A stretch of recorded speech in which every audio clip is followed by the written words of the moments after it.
this is for women only. This is for women only. I beg, if you're a guy, please pass. I don't want your views. You there, women only. You see, do you know that according to statistics, it takes a man less than a minute to make his mind on you, whether or not he wants you?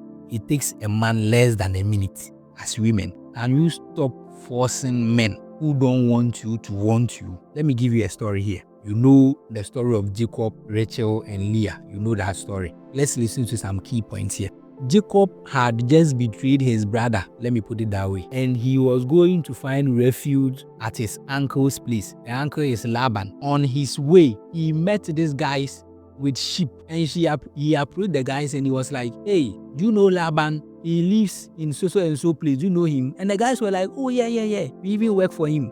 We know him." When Jacob was talking to the guys, Rachel came. Immediately he spotted Rachel. He made up his mind. Without Rachel talking, without Rachel doing anything, he made up his mind. Look at what he said here. After they all went home and he lived with the uncle for some time, Genesis 29 verse 18.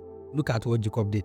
Jacob was in love with Rachel and said, "I will work for you 7 years in return of your younger daughter, Rachel." Jacob himself went to Laban, the father of Rachel, and told him, "I will work for you 7 years. You don't force it." Rachel didn't do anything. After they agreed that he was going to work for 7 years to get Rachel, after the 7 years ended, Laban deceived him, right? Because he said it's not right for the younger sister to get married first before the older one. So instead of giving him the younger sister, he deceived him and gave him the older one. Jacob said no. After Jacob realized that it was not the younger sister that he had, Jacob said, "No, I won't do. I still want the younger one. I still want him." And Laban said, "Then unless you do another 7 years.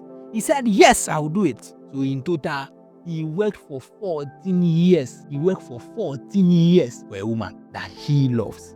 Leah knew that Jacob didn't like him. I don't know why she was still forcing her way into Jacob's life.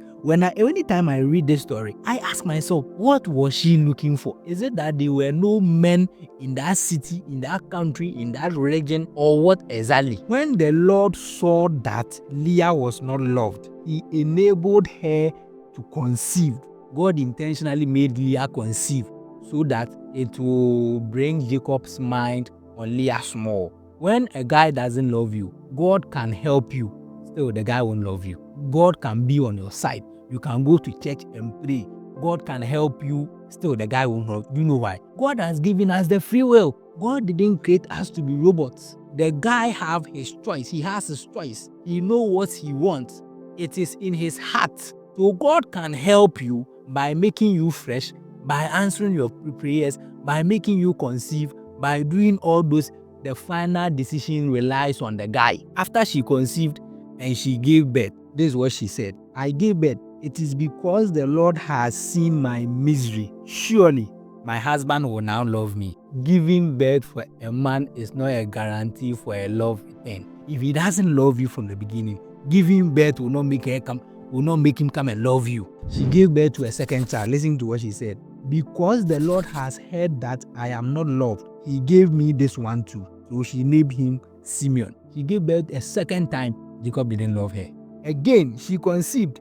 And when she gave birth to a son, she said, "Now at last, my husband will become attached to me because I have borne him 3 sons. 3 sons. So he named him Levi.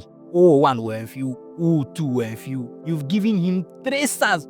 Mind you, these 3 sons that he gave, Rachel, the one that the husband loved, was still barren. If a guy will love you, it's not what you give to him. The decision is within him. Let him be. If he says he doesn't want you, let him be.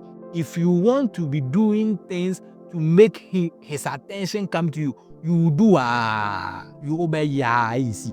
I won't read all. Let me skip to the 6. He subsequently gave birth to 6. Verse 19. Leah conceived again and bore Jacob a 6th son. Then Leah said, "God has presented me with a precious gift. This time my husband will treat me with honor." Oh, 1 were few. Oh, 2 were few. 3, 4, 5, 6 na oba be treat with Anna. The 6 sons now I want know. As you are giving birth to this 6 sons, if he still doesn't want you, and yes, he still didn't want him, and he still didn't want her. If it happens that you should divorce for you to leave, who is going to take you with that your 6 bonds, that your 6 sons? Which man is going to now take you? If you waste too much time on a guy who doesn't want you, by the time you find the one who wants you, it will be too late, because you become too much of a burden, too much of a problem to this new man that found you. And that man who is supposed to have loved you will also not love you because of the baggage and the problem that you've created for yourself. What is the problem with some of you guys, you girls, drinking all sort of things because you want to slim down? I watched one TikTok video of a girl. She was in a relationship with this guy. Slim down, slim down, slim down. She went to buy all this kind of slim tea and blah blah blah blah blah, and was slimming down. Immediately was slimming down. They broke up. The next relationship that she went inside. The guy also said he wants meat. So also pay a thick girl. Are you now going to go back? If you want to be tuning yourself, or you want to be dancing to the tune of every guy that you meet in a relationship, and you have a work to do. You have a work to do. Be yourself and let the guys who are approaching you also be. The most important thing is for you to take care of yourself. But don't do it with the mindset of doing it for a man.